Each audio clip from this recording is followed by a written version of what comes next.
Okay okay okay okay आ जाओ। बहुत दिन से आप लोग इंतजार में थे कि ऑडिट के इंपॉर्टेंट क्वेश्चन को बताइए और ऑडिट में क्या पढ़ना है प्लीज इसके बारे में बता दीजिए, बिकॉज हम लोग बहुत परेशान हो रहे हैं ऑडिट में। I know, I am sorry again, मैं इस बार बहुत बिजी जा रहा हूं, लेकिन कल से मैं लॉ में लौट रहा हूं एंड लॉ का रिविजन्स करवा रहा हूं। एनीवेज, आज बात करते हैं ऑडिट का इंपॉर्टेंट क्वेश्चन, ऑडिट में क्या आएगा और क्या नहीं आएगा। चलिए अब मैं आपको एक डिस्कस करता हूं ऑडिट में पढ़ाई क्या करना है और सिलेबस क्या अपना। देखिए ऑडिट का 3 पोर्शन है, पोर्शन 1, पोर्शन 2 एंड पोर्शन 3। जब ये 3 पोर्शन का मैं बात करूं तो आपसे हाथ जोड़कर विनती है, आप पगलाना मत। क्यों नहीं पगलाना, मैं आपको रीजन बताता हूं। आपको सब नहीं पढ़ना, आपको सब नहीं पढ़ना। अच्छा, आप में से किसी एक बच्चे ने कमेंट किया था कि सर आप पढ़ाते पढ़ाते बहुत फोन देखते हैं। भाई मैं प्रैक्टिसिंग एडवोकेट हूं, बड़ा बड़ा केस हैंडल करता हूं, तो आता है मैसेज, ऐसा होता है, लाइफ को बैलेंस करता हूं, थोड़ा एडजस्ट कर ले भाई। ऐसा क्या कंप्लेनिंग नेचर रखा है, एडजस्ट तो तुम भी कर हम भी करें, ठीक है। इधर देख 3 चैप्टर है अपना सेक्शन बी में, basic concept of auditing, problem relating to audit under companies act 2013 and auditing of different types of undertaking. ये आपके सामने पेश किया गया है। ये 3 तरह के टॉपिक्स है जो आपके एग्जाम्स के लिए इंपॉर्टेंट है। अब पढ़ना पहले क्या है, सबसे पहले आप ये पढ़ेंगे provision relating to audit under companies act 2013।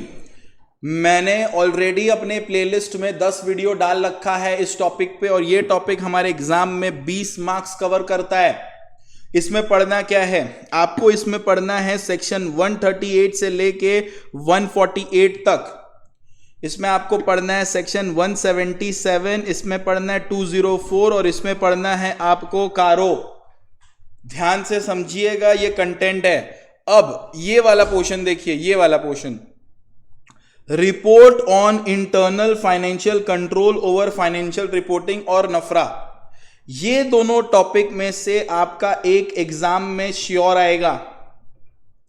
High chances है नफरा का आने का, हाई चांसेस है। तो इस दोनों टॉपिक में से आपका एक ठो एग्जाम में पक्का आएगा। 7 मार्क्स का क्वेश्चन पक्का, 110% आएगा, ठीक है। अब मैं बात करता हूं आपसे कुछ और चीजों का। अब मैं बात करता हूं इधर, ये जो वाला पोर्शन है, ये वाला पोर्शन स्टैट्यूटरी ऑडिट वगैरह का, ये आपको पढ़ना है 138 से लेके 148, जिसके अंदर appointment of auditors, disqualification, removal, resignation, power of auditors, section 177 audit committee, secretarial audit, cost audit. भाई साहब 148 तो एकदम पी जाना, एकदम समुद्र की तरह पी जाना, इंपॉर्टेंट है 148। उसमें एक सेक्शन 143 में फ्रॉड वाला है कि फ्रॉड अगर 1 करोड़ से ऊपर का हुआ तो क्या होगा, और ऑडिटर अगर फ्रॉड दे पकड़ लिया 1 करोड़ से ऊपर का तो क्या होगा, 1 करोड़ के नीचे का होगा तो क्या होगा। तो भाई एक बात अपने दिमाग में डाल लो कि पढ़ना तो है, और कैसे पढ़ना है ध्यान से समझ लो। पहले इस दोनों में से एक टॉपिक आपके एग्जाम्स के लिए इंपॉर्टेंट है, 148 भाई पी जाओ, कॉस्ट ऑडिट एग्जाम के लिए इंपॉर्टेंट है, इंपॉर्टेंट है, क्वेश्चन आपको दिखेगा एग्जाम में। उसके बाद सेक्शन 138 से लेके 147 तक पढ़ना, जिसमें 138 से लेके, जिसमें सबसे 138 में इंटरनल ऑडिट है, वो पढ़ना। आपको कैसे पढ़ना है, क्या पढ़ना है, नोट्स वगैरह सब अवेलेबल है हमारे प्लेलिस्ट में, दिया हुआ है नोट्स। आप वो प्लेलिस्ट फॉलो करना। ऑडिट का मैंने 10 वीडियो ऑलरेडी डाल रखा है, उसको फॉलो करना, आप अच्छा से पढ़ना, हो जाएगा ऑडिट, टेंशन का बात नहीं है। अब इंपॉर्टेंट क्वेश्चन आप बोल रहे हो मेरे से, इंपॉर्टेंट क्वेश्चन मैं आपको तो ओपन बता रहा हूं, इस दोनों टॉपिक में से एक टॉपिक पढ़ना, 138 से लेके 148 पढ़ना, एक बार बवाल वे में, मजेदार वे में। अच्छा, कारो पगला जैसा पूरा मत पढ़ लेना, 21 क्लॉज होता है कारो 2020 में। सीए का वीडियो देख के बैठे होगे तो पगला जाओगे, सीए में दे रहे हो, ढंग से दो। कारो में सिर्फ और सिर्फ, सिर्फ और सिर्फ और सिर्फ और सिर्फ और सिर्फ कारो के एलिजिबिलिटी पढ़ना कि कंपनीज ऑडिट रिपोर्ट ऑर्डर किसके ऊपर एप्लीकेबल है, ठीक है, किसके ऊपर एप्लीकेबल है, प्लीज आप ये जरूर पढ़ना।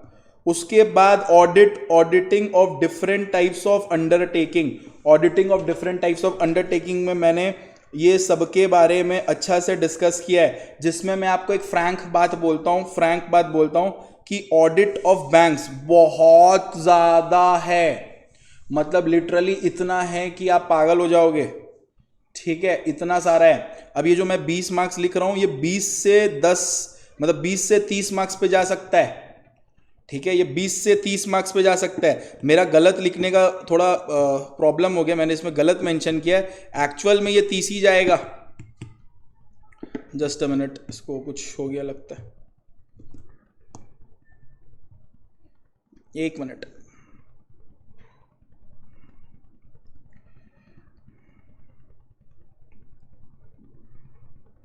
या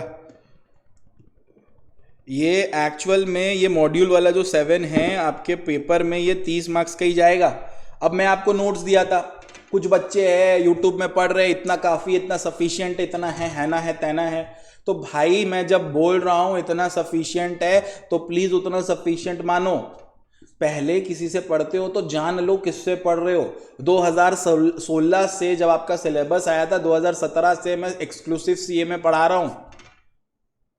एग्जामिशन रैंक होल्डर का दुकान है, बंदा कुछ एडवर्टाइजमेंट नहीं करता, इसका मतलब ये नहीं कि वो भूखा है।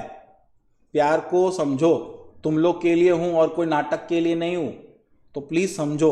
अब मान लो अपॉइंटमेंट ऑफ ऑडिटर दिया हुआ है, तो अपॉइंटमेंट ऑफ ऑडिटर जब दिया हुआ है आपका, तो उसको मैंने लिखाया है, तो उसको पढ़ो। उसको लिखने का तरीका होता है। अब जैसे कंपनीज ऑडिट पढ़ो, वहां लिखा है पास एसआर इन जीएम, तो अगर आप पास एसआर इन जीएम डायरेक्ट लिख दोगे तो गलत हो जाएगा। आप शॉर्ट नहीं लिख सकते, आपको लिखना conduct general meeting and pass special resolution. और जब जब एसआर पास होता है तब तक एक फॉर्म जमा होता है एमजीटी 14। समझ आ रहा है आपको? ये सब आपको लिखना पड़ेगा, उसमें मेथड एक्सप्लेन्ड है, आप एक बार फॉलो करना। तो ये वाला मॉड्यूल 7 आज प्रॉमिस करो कि आप मॉड्यूल 7 कंप्लीट करोगे कल तक, अगर आप ऑडिट पढ़ रहे हो। मॉड्यूल 7 30 मार्क्स का तुम लोग गारंटी मानो, ये 10 मार्क्स का गारंटी मानो, जिसमें हम तुम लोग को पर्सनली बोलेंगे कि ऑडिट ऑफ बैंक को मत पढ़ना, इग्नोर करना। रीजन बता रहा हूं, अगर आप ऑडिट ऑफ बैंक्स पढ़ेंगे, अब इंपॉर्टेंट है नॉट इंपॉर्टेंट है उस पर डिस्कशन करने से पहले मैं आपको क्लैरिटी देता हूं। 50 मार्क्स का ऑडिट है, 50 मार्क्स का अकाउंट्स है।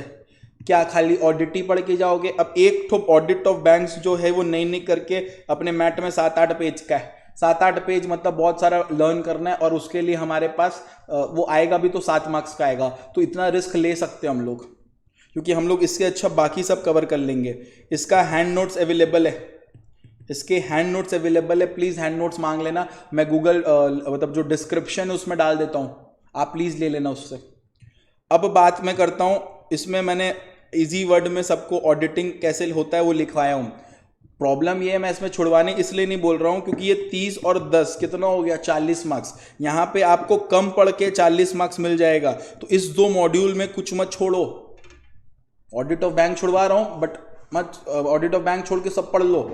40 मार्क्स गारंटी है। 40 में तुम गधे तो हो नहीं, 40 में अगर इतना पढ़ लोगे 30 मार्क्स तो स्कोर कर लोगे। 30 मार्क्स इधर हो गया तुम्हारा, समझ रहे हो? और ऑडिट का जितना एमसीक्यू इस बुक के मैट में पेन पेपर में लिखा लो वही आएगा, वही आएगा इस बार आपके, गारंटी है मेरा, वही आएगा। वारंटी नहीं, गारंटी है, वही आएगा। फिर से रिपीट करूं, वही आएगा। अब देखो इस टॉपिक में आते हैं, module 6 basic concept of auditing. मैं थोड़ा आपको इस विषय में बता देता हूं ताकि आप घबराए ना और इसको अच्छी तरह से पढ़े कि इसमें पढ़ना क्या है। मार्किंग करता हूं मैं, वेट अ मिनट। ओके, अब हम लोग बात कर रहे हैं चैप्टर 1 का। चैप्टर 1 में हमारा था basic concept of auditing. Institute mat में आ जाएंगे तो ये वाला पेज नहीं पढ़ना है, ये वाला पेज नहीं पढ़ना है, ये वाला पेज नहीं पढ़ना है, ये वाला पेज नहीं पढ़ना है, ये वाला पेज नहीं पढ़ना है, ये वाला पेज नहीं पढ़ना है। This page is also not to be covered. This page is not to be covered. Scope of auditing नहीं पढ़ना है। Okay, now ये पढ़ना है basic principle governing and audit. ठीक है, स्टैंडर्ड ऑफ ऑडिटिंग 200। ठीक है, standard of auditing 200 basic principle of auditing के बारे में बात करता है यहाँ पे ये जो स्टैंडर्ड ऑफ ऑडिटिंग है, ये देखिए ये वाला स्टैंडर्ड ऑडिटिंग 200 बात करता है overall of objective of independent auditor and conduct of audit in accordance with the standard on auditing.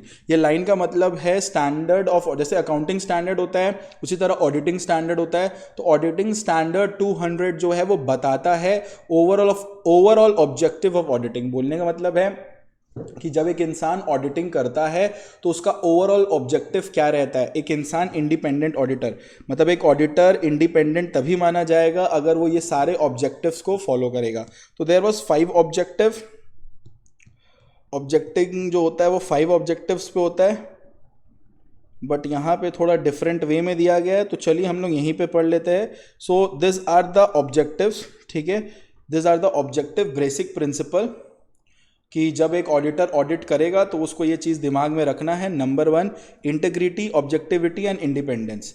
बोलने का मतलब क्या है, आप तो ये हेडिंग लर्न करोगे ही, मतलब आपसे अगर ऐसे 200 पूछा what are the basic principle, तो आप ये पूरा चीनी लगा के चाट जाओ और ये लर्न कर लो कि क्या क्या ऑब्जेक्टिव है। Number 1, integrity, objective and independence. Auditor जब ऑडिट करने जाएगा तो इंटीग्रिटी, ऑब्जेक्टिविटी और इंडिपेंडेंस मेंटेन करेगा। इसका बोलने का मतलब क्या है कि ऑडिटर को स्ट्रेट फॉरवर्ड रहना है, ऑनेस्ट रहना है, सिंसियर रहना है, और जब वो ऑडिट कर रहा है तो कोई उसको इन्फ्लुएंस ना कर पाए उसके काम में, और वो इम्पार्शियल ही रहे, कोई भी तरह से बायस्ड ना हो।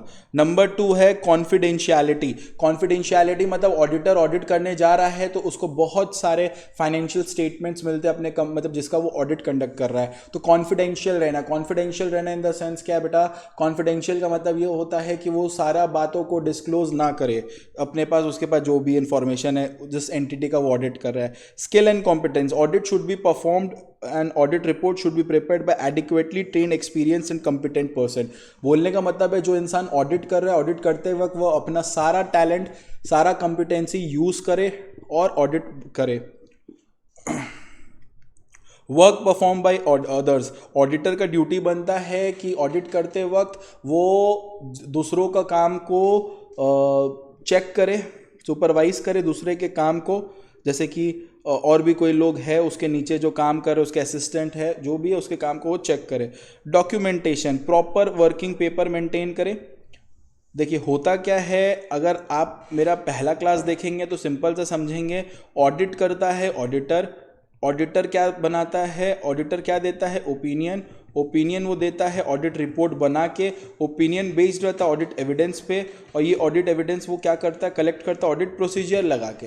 ये सब कुछ टेक्निक्स है, तो ऑडिट करते वक्त ये सारे डॉक्यूमेंट को मेंटेन करें। प्लानिंग, उसको पहले तो अपने क्लाइंट के बिजनेस को डिटरमाइन करना पड़ेगा कि वो क्या तरह का बिजनेस करता है, उसमें क्या प्रोसीजर लगा के ऑडिट किया जा सके। एविडेंस पे, अब जैसे हम बोल रहे हैं ऑडिटर व्यू देता, ओपिनियन देता, ओपिनियन क्या देता है कि आपका financial statement true and fair view दे रहा है, तो इस ओपिनियन को हम देखें और समझे।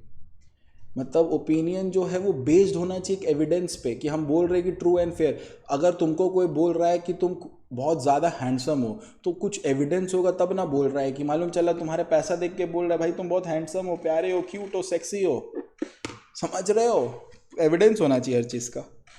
Accounting system and internal control, देखिए होता क्या है, ऑडिट में इंटरनल कंट्रोल बहुत मैटर करता है। ऑडिटर जब ऑडिट करने आता है वो चेक करता है कि जिस एंटिटी का ऑडिट करने वहाँ इंटरनल कंट्रोल ही ठीक नहीं है, अच्छा नहीं है, तो फिर वो नहीं करेगा, और फिर रिपोर्ट एंड ऑल वो बनाता है। ये चीज़ आपको पढ़ना है, इससे कुछ नहीं पढ़ना है। याद रखिएगा 2 ऑब्जेक्टिव होता है, एक होता है प्राइमरी ऑब्जेक्टिव, एक होता है secondary objective.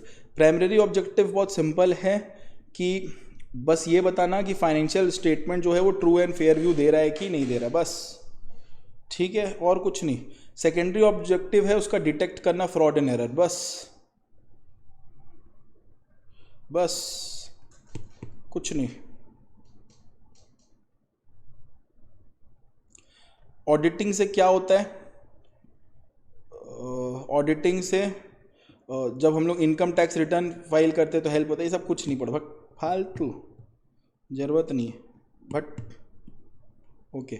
Inherent limitation of audit, मतलब इनहेरेंट लिमिटेशन ऑफ ऑडिट का बोलने का मतलब है कि ऑडिट का कुछ क्या डिसएडवांटेज है, तो भैया एक सिंपल सा बात हम आपसे पूछ रहे हैं, ऑडिट का तो डिसएडवांटेज है ही, बोलो क्यों? नंबर 1, क्योंकि audit is based on sampling. Audit is based on sampling. Sampling in the sense मतलब भैया, सैम्पलिंग मतलब ऑडिटर जाके किसी एंटिटी का ऑडिट कर रहा है, तो क्या वो हर बिल को थोड़ी ना ऑडिट कर रहा है जाने मन। वो क्या देखता है पता है, कि इंटरनल कंट्रोल ठीक है तो इसका रिस्क ऑफ मटेरियल मिसस्टेटमेंट कम होगा। मतलब अगर तुम देखने से ठीक लग रहे हो तो चांसेस हाई है कि तुम जीवन साथी ठीक रहोगे। तो इंटरनल कंट्रोल एकदम फालतू लग रहा है तो चांसेस यह है तुम्हारे साथ शादी करना रिस्क है। तो अगर इंटरनल कंट्रोल ठीक है तो तुम्हारे साथ शादी करने का जो रिस्क है वो इश्क में बदल सकता है। लेकिन अगर इंटरनल कंट्रोल खराब है तो तुम्हारे साथ जो शादी करना का जो चांसेस है वो रिस्क में हाई है। भैया शादी कहाँ से आ गया? बोलने का मतलब है कि इंटरनल कंट्रोल अगर ठीक है तो रिस्क मटेरियल मिसस्टेटमेंट का कम होगा। मटेरियल मिसस्टेटमेंट का बोलने का मतलब है कंपनी, मतलब जिसका ऑडिट आप कर रहे हो उसमें गलत ऑडिटिंग, मतलब गलत अकाउंटिंग कम हुआ होगा, मतलब समझ रहे हो, ठीक ही होगा। ठीक है, उस हिसाब से तो पूरा बिल नहीं चेक होता बेटा, सैम्पलिंग होता है। ठीक है, सैम्पलिंग होता है।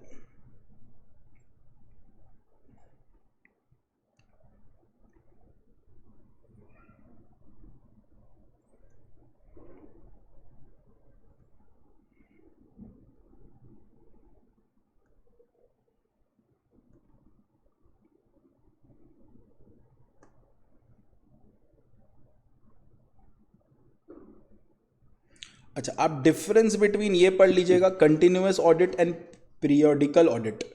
कंटिन्यूअस ऑडिट याद रखिएगा, conducted through out the year, ये पीरियड में होता है, ये ज़्यादा खर्चीला है, ये कम खर्चीला है। यहाँ एरर्स एंड फ्रॉड डिटेक्ट होता है, यहाँ एरर और फ्रॉड्स बाद में डिटेक्ट होता है। यहाँ डिटेल चेकिंग पॉसिबल होता है, यहाँ पॉसिबल नहीं होता है। Any 7 difference. पीरियोडिकल नाम बोल रहा है कि पीरियड्स में होता है, पीरियड्स में होता है मतलब पीरियड्स में ऑडिट होता है। ये सब कुछ मत पढ़ना बेटा, पागल हो जाओगे। कुछ मत पढ़ना, कुछ मत पढ़ना। तेरा भाई पे ट्रस्ट करना, बस भाई पे ट्रस्ट करना, भाई पे ट्रस्ट करना। इसका फुल फॉर्म पढ़ लेना बेटा एमसीक्यू के लिए।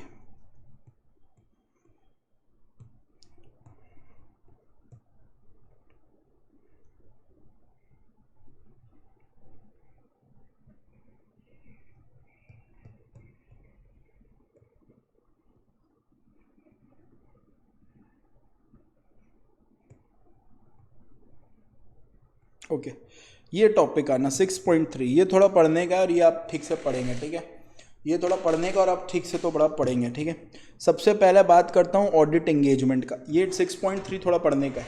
6.3 थोड़ा पढ़ने का, एग्जाम पर्सपेक्टिव से आप थोड़ा पढ़ेंगे, थोड़ा पढ़ेंगे,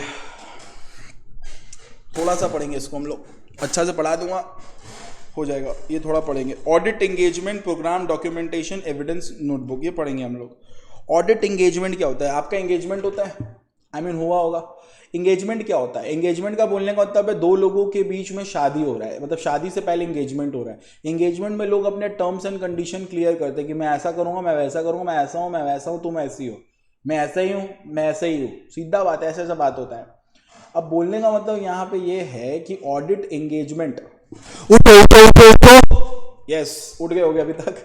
ऑडिट एंगेजमेंट जो होता है बेसिकली क्या होता है, क्लाइंट और ऑडिटर के बीच में एक अग्रीमेंट होता है जिसमें वो लोग आपस में बात कर लेते हैं कि ऑडिटर अपने तरफ से क्या काम करेगा और अपना क्लैरिटी रखता है वो सामने वाले क्लाइंट के ऊपर कि ए क्लाइंट तुम सुन ले भाई, मैं तेरा ऑडिट करने आ रहा हूं, तेरा अकाउंट बनाने नहीं आ रहा, मैं तेरा एम्प्लॉय नहीं हूं भाई।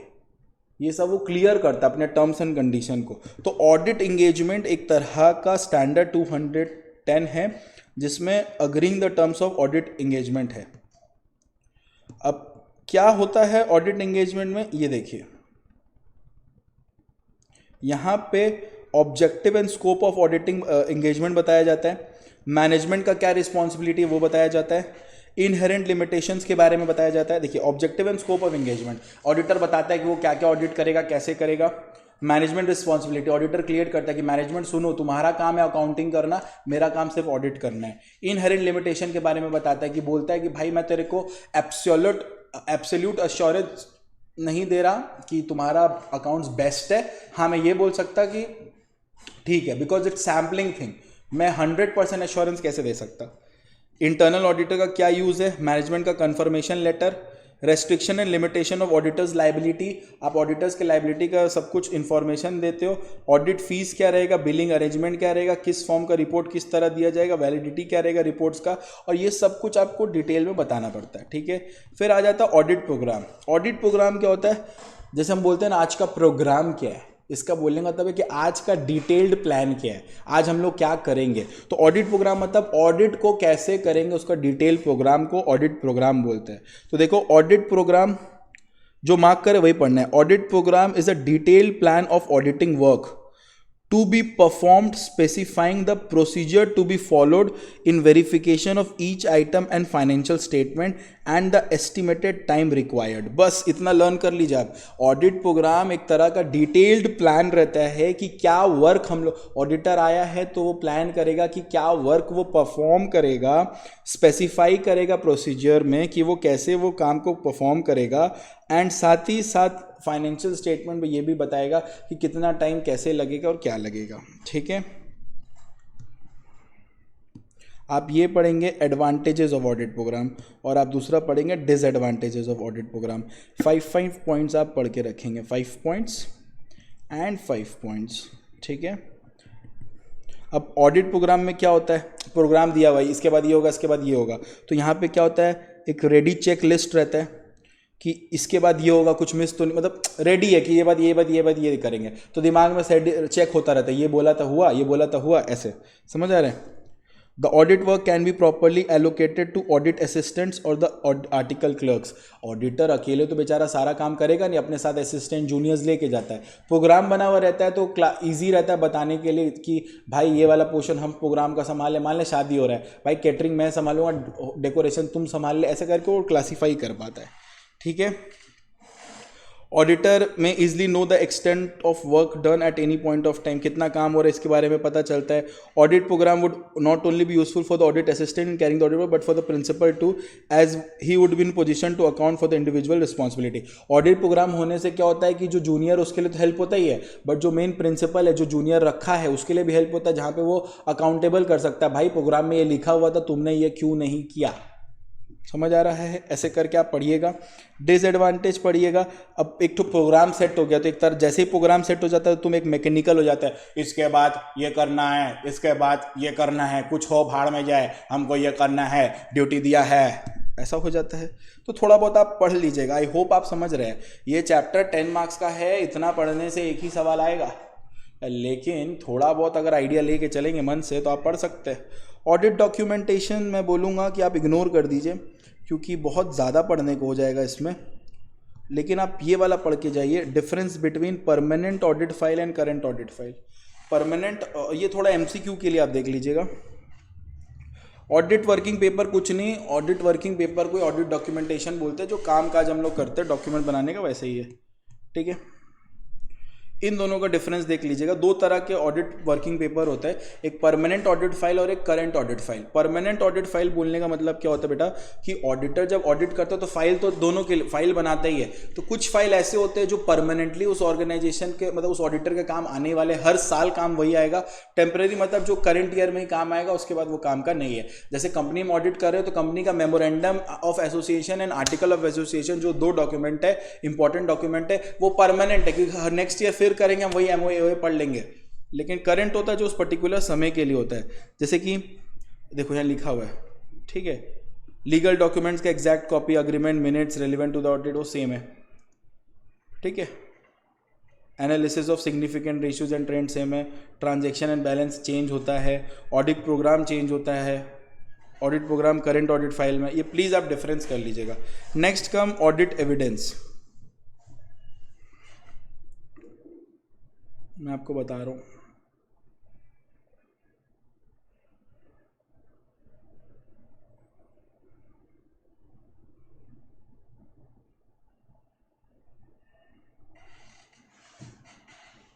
देखिए बहुत है चैप्टर 1 में, बट आप इग्नोर कर लीजिए, उतना मत पढ़िए, ठीक है।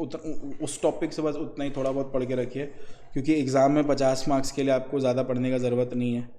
बिकॉज फिर आप पढ़ नहीं पाएंगे एग्ज़ाम्स के लिए, ठीक है, प्रॉब्लम होगा आपको। पढ़ने को मैं पढ़ा दूँ और पॉइंट क्या है कि ये पढ़ लोगे 7 मार्क्स का आएगा, तो फ़ायदा नहीं है उतना पढ़ के 7 मार्क्स के लिए। इससे बेटर हम लोग अकाउंट्स में 1-2 टॉपिक ज़्यादा करके अपने बेस्ट स्कोर पे जा सकते हैं, ठीक है।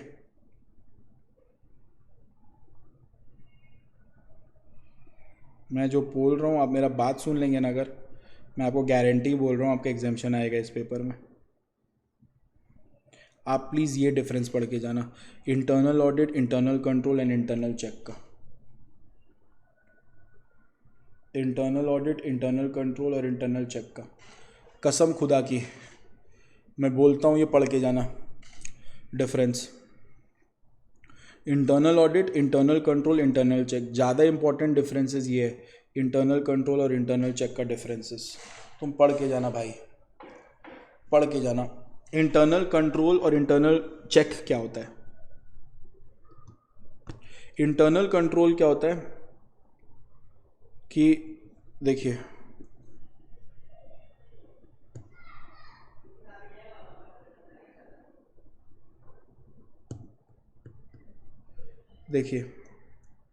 इंटरनल कंट्रोल क्या होता है? इंटरनल कंट्रोल एक सिस्टम होता है जिसमें हम लोग ऑटोमेटिकली एक इंसान के काम को चेक करते हैं, ठीक है। अब इंटरनल चेक क्या होता है? इंटरनल कंट्रोल होता है कि आप एक इंसान के काम को दूसरा इंसान कंट्रोल करता है, उसको इंटरनल कंट्रोल बोलते हैं। इंटरनल चेक क्या होता है कि एक पर्टिकुलर ट्रांजैक्शन को डबल बार चेक किया जाता है, डबल चेक किया जाता है, हर ट्रांजैक्शन को ठीक से चेक किया जाता है, उसको इंटरनल चेक बोलते हैं, ठीक है। प्लीज़ मैं रिक्वेस्ट कर रहा हूँ इसको करके जाना। देखिए, इंटरनल कंट्रोल एक सिस्टम है जहां work of one person is automatically checked by another, ऐसे ही सिस्टम बनाया गया है। इंटरनल चेक क्या? It operates in routine to double the check every part of a transaction, ठीक है। Its objective is to ensure adherence to the management policies, safeguarding of asset, prevention and detection of frauds and error, accuracy and completeness of accounting records। इसका क्या point है कि internal control management के policies को, asset को protect कर, internal सारा internal काम करता है, एसेट को प्रोटेक्ट करने में हेल्प करता है, प्रिवेंट करता है फ्रॉड एंड एरर को डिटेक्ट करने में, एक्यूरेसी से रिलेटेड ये सब कुछ, ठीक है। इसका क्या ऑब्जेक्टिव है? इसका ऑब्जेक्टिव है कि no one employ has exclusive control over any transaction और group of transaction and their recording in their books. मतलब क्या है कि यहाँ पे चेक करना है कि कोई भी एम्प्लॉय का, इंटरनल चेक मतलब क्या होता है कि कोई भी एम्प्लॉय का किसी ट्रांजैक्शन में किसी भी तरह का इंटरेस्ट नहीं होता है। प्लीज़ ये डिफरेंस पढ़ के जाना, ठीक है, प्लीज़ ये डिफरेंस पढ़ के जाना प्लीज़। मैं ट्राई करूँगा, अगर आपको इसका डिफरेंसेस याद नहीं हो तो मेरे को बोलना, मैं शायद एक तो अच्छा सा और लिख दूँ ताकि आपको याद हो, बट ये डिफरेंस करके जाना, ये डिफरेंस करके जाना, नहीं तो प्रॉब्लम हो जाएगा।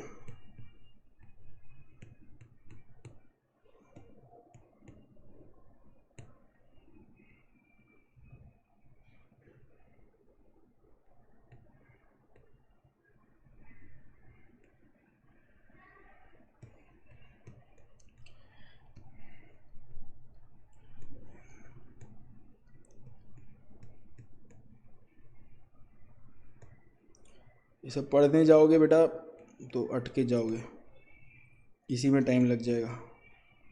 एकदम फालतूगिरी नहीं करना, मेरे बात को समझना और अपने ऊपर बिलीव करना मेरे पे, और उस बिलीव पे जाके देखना।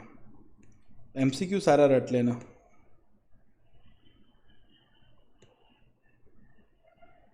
एमसीक्यू सारा रट लेना बेटा, चैप्टर 1 से इतना ही पढ़ना और प्लीज़ मत पढ़ना, हाथ जोड़ के विनती है। होप सो आपको सब कुछ समझ आया हो, आपको क्लैरिटी आ गया हो कि कैसे पढ़ना है और क्या पढ़ना है। आपका एग्ज़ाम अच्छा जाएगा एंड यस, आप प्लीज़ अच्छा से पढ़िएगा, आई रिक्वेस्ट, आप टेंशन मत लीजिएगा, सब कुछ सही जाएगा। और मैं हमेशा आपको एक बात सिखाता हूँ, रिजल्ट्स का चिंता मत करिए, आराम से एग्ज़ाम दीजिए, मक्खन जाएगा, वादा है मेरा। Love you and yes, keep supporting. आप लोगों का प्यार ने मेरे को यहाँ तक लाया है, मैं कुछ भी नहीं आपके बिना। आज भी मैं बोलता हूँ thank you for supporting me. एक लाइक और एक कमेंट ज़रूर करिएगा, इससे क्या होता है, म्यूचुअल रिस्पेक्ट समझ आता है कि ठीक है यार, कोई तो है जिसको इस वीडियो का इज्जत था। Thank you so much, bye, take care, love you.